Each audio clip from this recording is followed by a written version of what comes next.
difícil acreditar, mas há 150 anos atrás, as comunicações eram ainda tão lentas e primitivas como há 5.000 anos no Egito Antigo. Na década de 1840, a recém-construída rede ferroviária estava começando a proporcionar os ingredientes para acelerar o trabalho dos correios, que até então era feito por carruagens puxadas a cavalo ou mesmo a cavalo. A lentidão nas comunicações significava que as pessoas tinham que promover encontros, visitas, com semanas de antecedências, às vezes até meses de antecedência. Fazer negócios à distância era praticamente impossível. Diversos inventores produziram aparelhos, telégrafos, que permitiram a transmissão instantânea de mensagens. Mas foi um americano chamado Samuel Morse, quem inventou o aparelho que finalmente foi adotado como o aparelho padrão para a transmissão de telegramas. Morse inventou um sistema de códigos também, para representar as letras do alfabeto, conhecido como código de Morse, que o operador utiliza para transmitir as mensagens através de traços, através de sinais elétricos contínuos, abruptos, e espaçados de forma diferente. Isso constitui o código Morse. Combinando formas variadas para a tradução de batidas, o código Morse cobre todas as letras do alfabeto, os numerais de 0 a 9 e até a pontuação, vírgula, ponto e assim por diante. O mais famoso sinal do código Morse é o sinal de emergência de SOS, que é a abreviação para Salve Nossas Almas, usado pela primeira vez pelo Titanic em 15 de abril de 1912 durante o trágico acidente. Morse transmitiu o primeiro telegrama em 1844 pela linha Washington-Baltimore, numa extensão de aproximadamente 60 quilômetros. Logo após essa demonstração, empresas de telégrafo estavam operando entre as principais cidades da costa leste dos Estados Unidos, aquela costa que contém Boston, Nova York e assim por diante, Washington. Por volta de 1860, depois do fim da Guerra da Secessão, a rede ferroviária foi estendida para o oeste e as linhas telegráficas também expandiram, seguindo praticamente a expansão da ferrovia. O telégrafo era o sistema de comunicação mais rápido de que se tinha notícia, mas apresentava sérios inconvenientes. Se alguém precisasse passar um telegrama, tinha que ir até a agência de telégrafos. O mesmo para receber. A agência de telégrafo tinha que levar até o receptário. O serviço também era muito caro e, por esta razão, os telegramas particulares se restringiam a mensagens urgentes, como notícias de morte em família ou para comunicar algum comunicado muito urgente, e normalmente eram muito breves, muito abreviados. Além disso, apenas as grandes empresas podiam sustentar as despesas com a instalação e operação de uma rede de telégrafo eficiente. Uma empresa que se destacou nos Estados Unidos foi a Western Union, que praticamente dominava o mercado de telegrafia.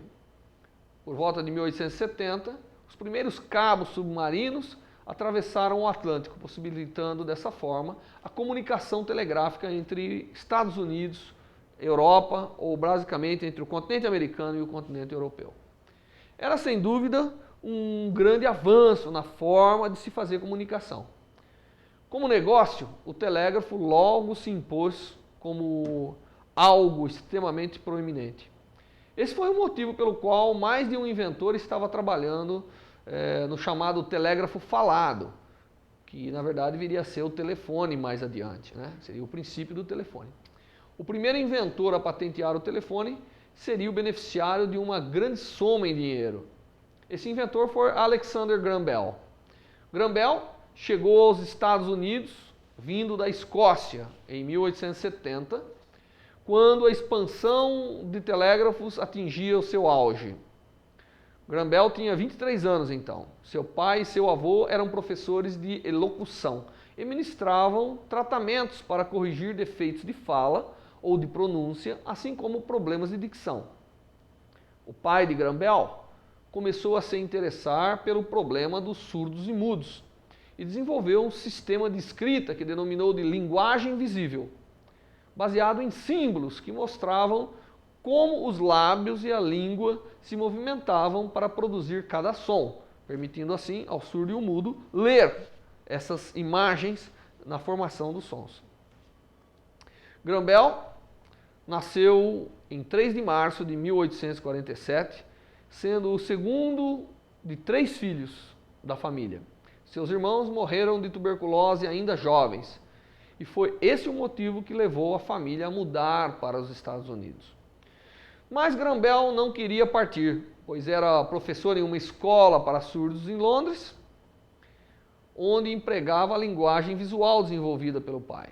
Porém, sendo o único filho que restara ao casal, Graham Bell sentiu-se obrigado a viajar em companhia dos pais. Foi na cidade de Boston que Graham Bell pôde tomar suas próprias decisões e cuidar da sua vida. Desenvolveu formas experimentais para ensinar crianças surdas e à noite para ensinar adultos surdos. Embora ainda utilizasse o método criado pelo pai, passou a desenvolver seus próprios métodos, com alguns alunos que ocasionalmente demonstravam interesse, e os seus trabalhos também eventualmente chegavam à mão de outros professores que eram interessados nesse tipo de disciplina. O sucesso de Graham Bell com crianças cujos pais tinham receio de falar com elas foi excepcional, e sua fama como professor de surdos e mudos logo se espalhou para fora das fronteiras da região onde morava, atingindo mesmo regiões distantes e pessoas que necessitavam desse tipo de educação especial. Nesse ponto de sua vida, encontrou um rico advogado e homem de negócio chamado Gardner Green Hubbard. De seus 3 filhos, apenas uma, chamada Mabel, sobrevivera e quando tinha 5 anos ficou totalmente surda em consequência de rubéola. As únicas palavras que a menina conseguia pronunciar eram as poucas que tinha aprendido quando começara a falar antes de ficar muda. A importância que o encontro de Graham Bell com Hubbard vai ter na sua vida ficará mais evidente à medida que a gente vai descrever o desenvolvimento da carreira científica e técnica de Graham Bell. Em 1873, Graham Bell foi nomeado professor de expressão e elocução da Escola de Oratória da Universidade de Boston. E dentre as pessoas que foram procurá-lo na universidade estava Mabel Hubbard, agora já com 15 anos de idade. Graham Bell concordou em aceitá-la como aluna para tentar desenvolver sua fala. O método atingiu seu objetivo de uma forma que Mabel e seus pais não esperavam. Ficaram surpreendidos com o sucesso. Ocupado como era, Graham Bell ainda se dedicava às suas experiências científicas. Essa curiosidade experimental o colocou em contato com a mais nova tecnologia da época em relação ao telégrafo. Sua curiosidade o levou a conhecer a fundo várias tecnologias envolvidas na telegrafia da época. Fazendo experiências com um diapasão colocado em frente à sua boca, descobriu que o movimento da língua, ao formar o som das várias vogais, alterava o nível do diapasão. Em outras palavras, o som das vogais tinha relação com o diapasão musical. Essa descoberta já havia sido feita por um cientista alemão, Hermann Helmholtz, que construiu um aparelho para fazer soar o diapasão em determinados sons por meio da eletricidade. Graham Bell compreendeu que a eletricidade podia ser usada para gerar sons de diferentes intensidades. Isso era um avanço em relação ao telégrafo, que oferecia apenas som ou ausência de som, conforme a corrente estivesse dirigindo para o receptor ou para o transmissor.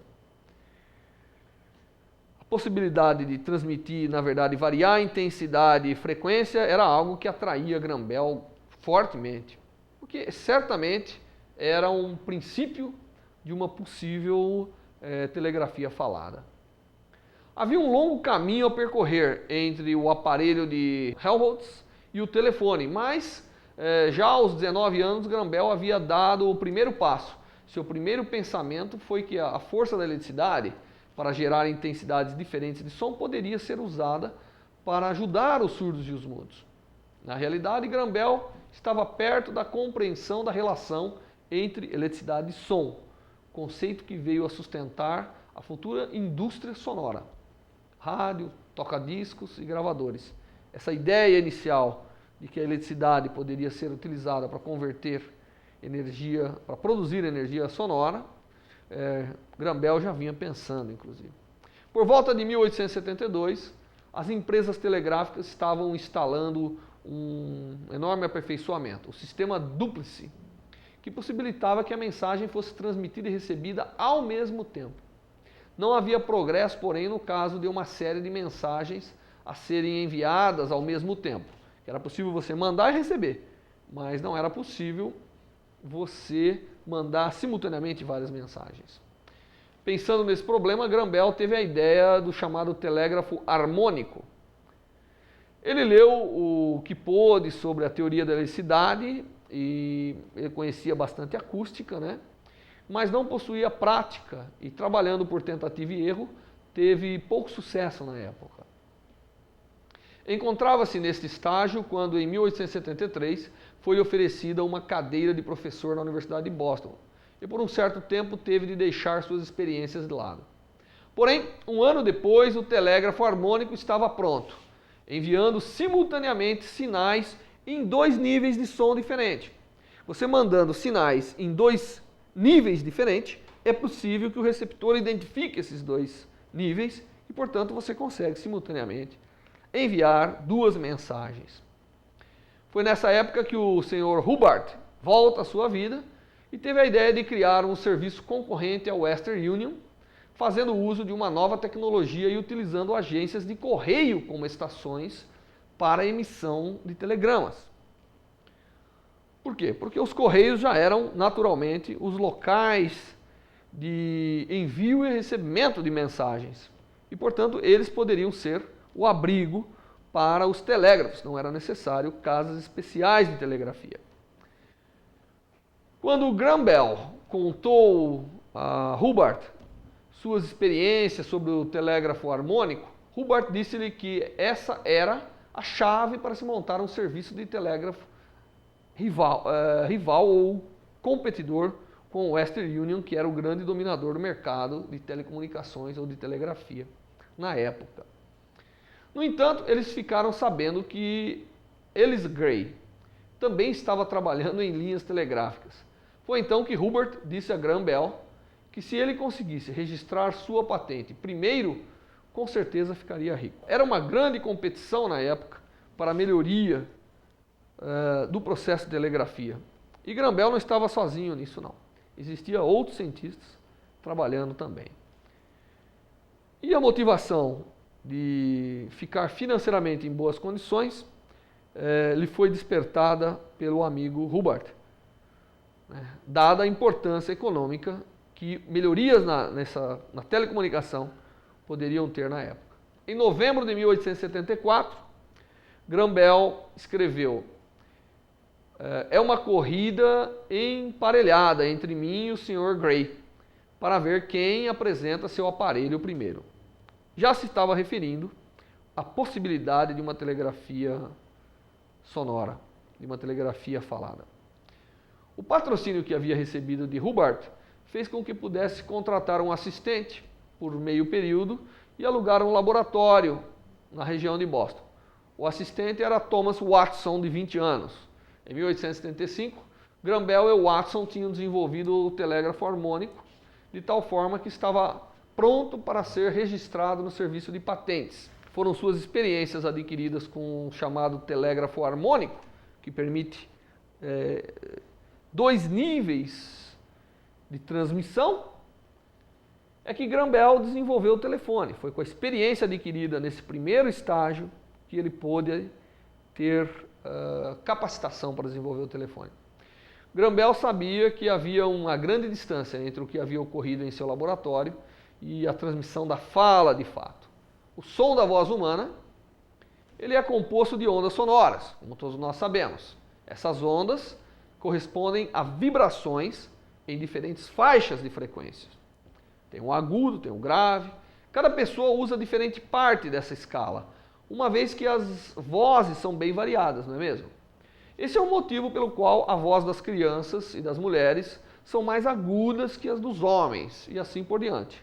Claro que tem a ver com a constituição das cordas vocais, mas o espectro, né, emitido do som, em termos de frequência, está mais deslocado para altas frequências ou para baixas frequências.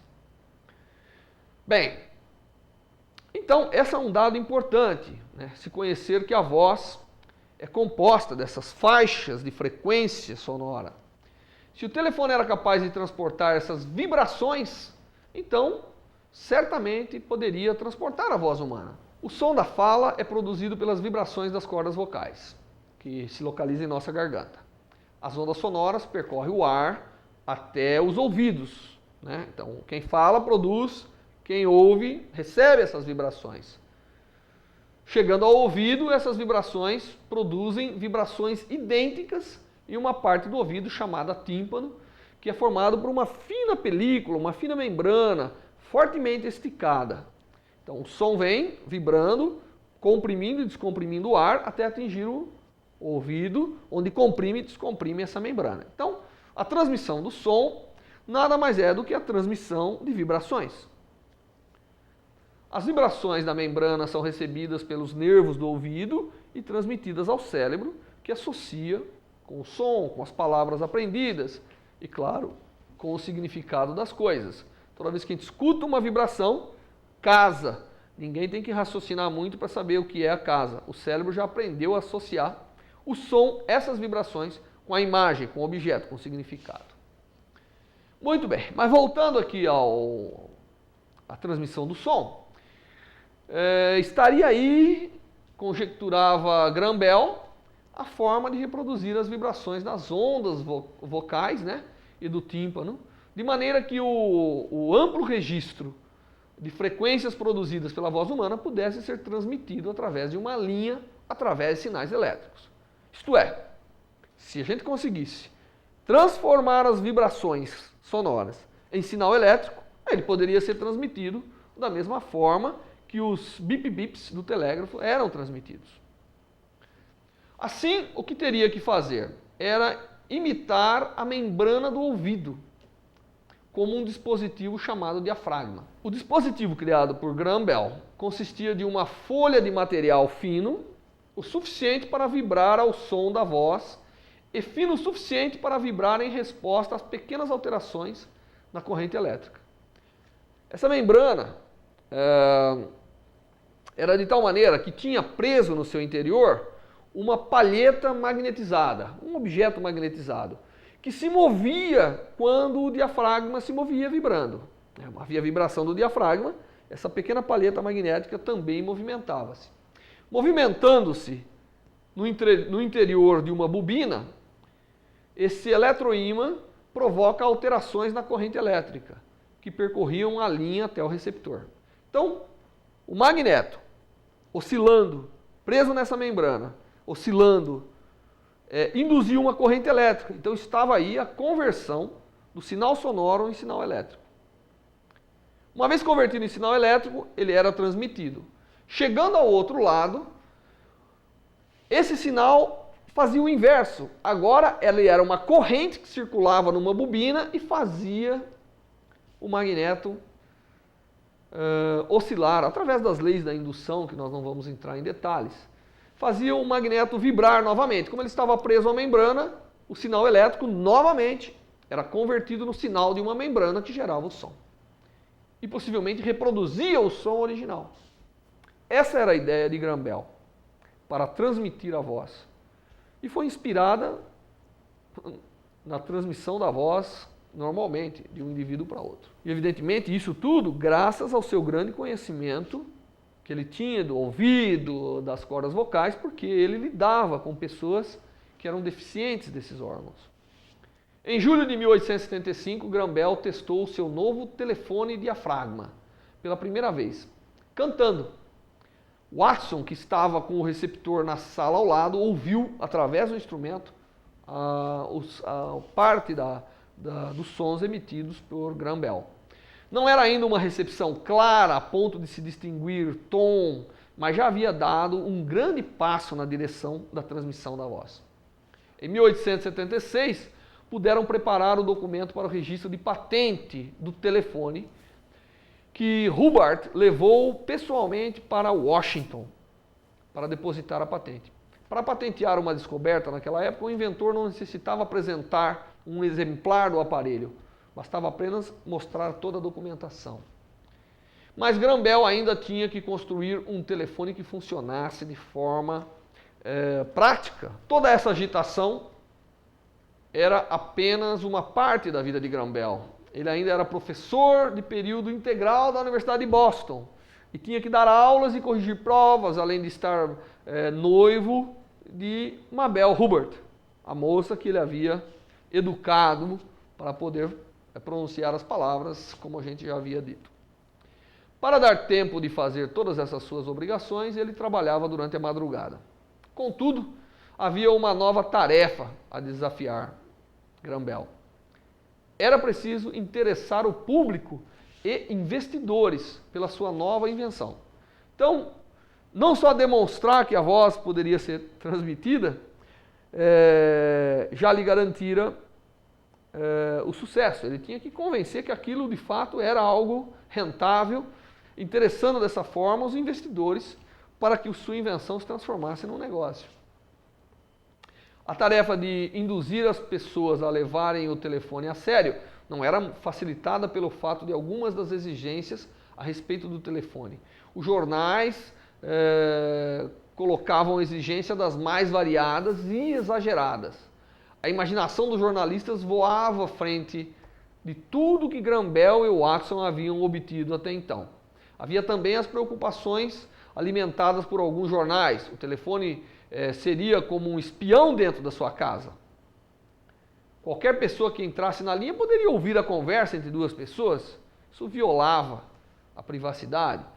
Se a eletricidade podia transportar vozes, poderia também transportar doenças. Essas eram questões que eram colocadas pelos jornais e que Graham Bell tinha que se defender de cada uma. Havia também a possibilidade de que a transmissão da voz poderia deixar as pessoas surdas ou até loucas. E finalmente havia a pergunta: o que Deus pensa a respeito da transmissão da voz, que é uma coisa tão pessoal de cada um, através de um fio? Não eram poucas as pessoas que encontravam citações na Bíblia que pareciam proibir o uso do telefone. Nenhum cientista ou homem de negócios levava essas preocupações a sério, evidentemente. Mas era importante que elas fossem superadas. Se um sistema telefônico viesse a ser instalado, porque sem a utilização pública seria um negócio relativamente restrito. Assim, Graham Bell acrescentou ao seu trabalho uma campanha publicitária para tornar o telefone um aparelho aceitável pelo público de um modo geral.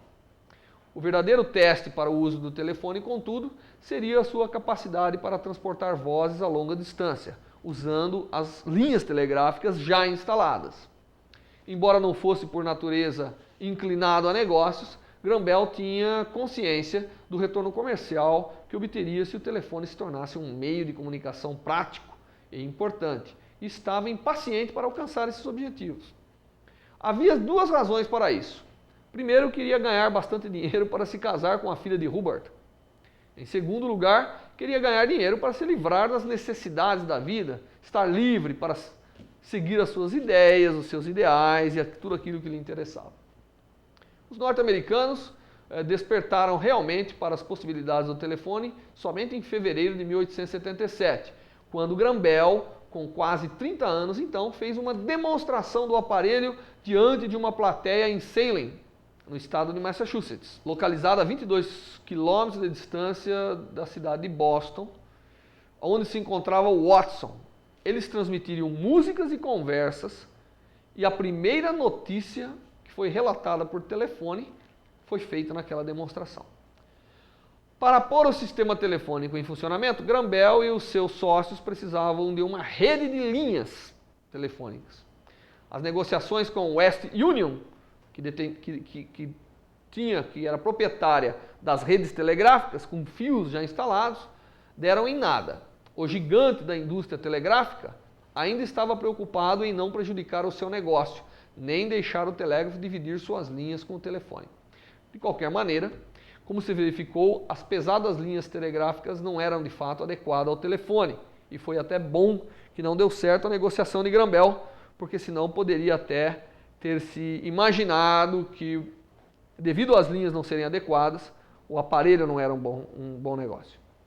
Em julho de 1877, Graham-Bell e Watson, com Hubert e Thomas Sanders, que o haviam patrocinado inicialmente, criaram a Bell Telephone Company. Famosa empresa que até os dias de hoje é uma das empresas maiores dos Estados Unidos, com atuação primordialmente em telecomunicações e em muitas outras áreas.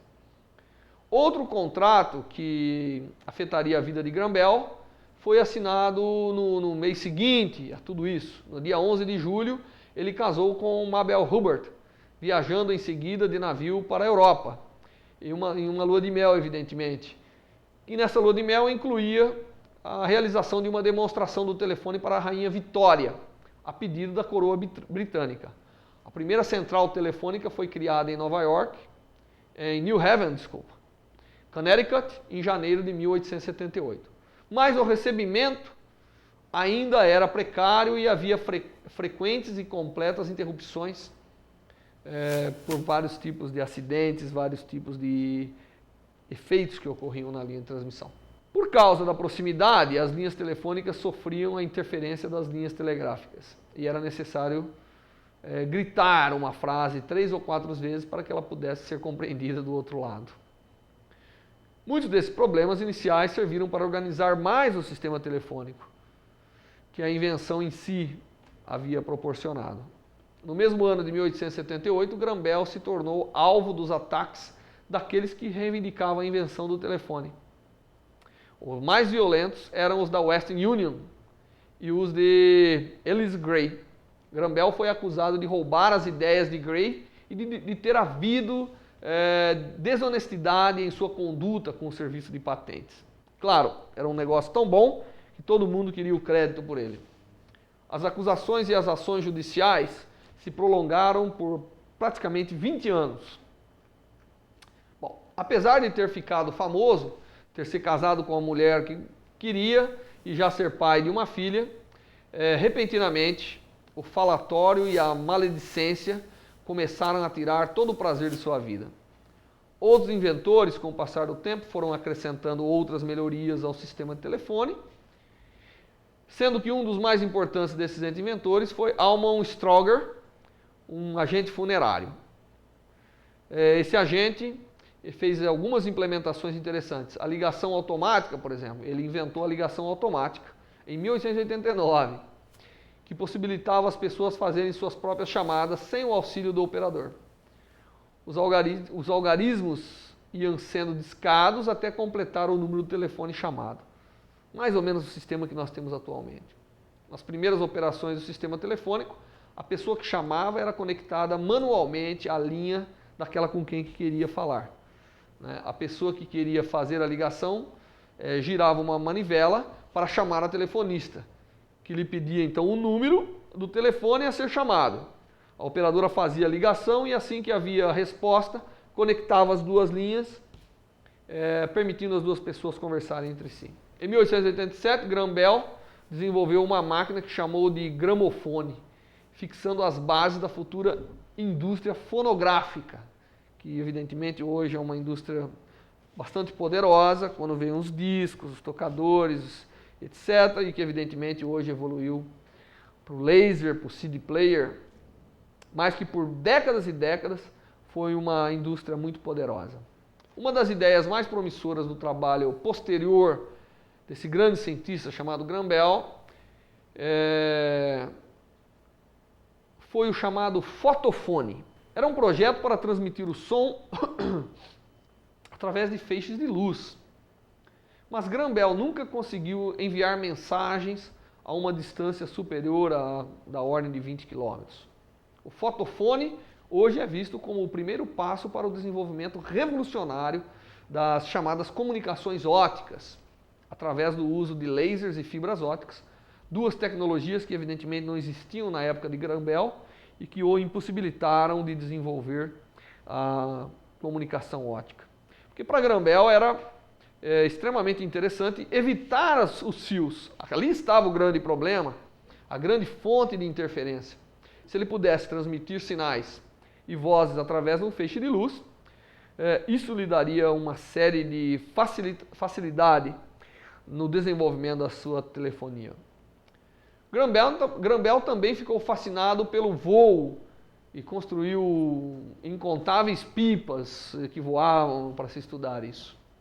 Ele experimentou hidrofólios e lanchas de corrida, inventou um sistema de ar-condicionado e desenvolveu uma nova linhagem de carneiros, áreas completamente distintas à telefonia. No último ano de sua vida, estava trabalhando em um sistema portátil para retirar o sal da água do mar, para ser usado em salva-vidas. E apenas alguns meses antes de morrer, participou de uma exploração submarina nas Bahamas. Um homem extremamente ativo. Mas, apesar das centenas de patentes que foram registradas em seu nome, e o amplo raio de áreas da ciência e da tecnologia pelo qual se interessou, ele alcançou sua grande realização antes dos 30 anos de idade. Suas grandes realizações vieram quando ele ainda era jovem. E isso é mais ou menos uma constante. Isso acontece muito em ciência e tecnologia. As ideias que se tem quando ainda jovem são aquelas que você vai transformar em grandes realidades com o passar dos anos. Graças ao acidental distúrbio em seu telégrafo harmônico, Graham Bell concebeu, desenvolveu e tornou possível o uso prático do telefone. De muitas maneiras, o resto de sua vida foi uma tentativa de recapturar o entusiasmo daqueles dias passados.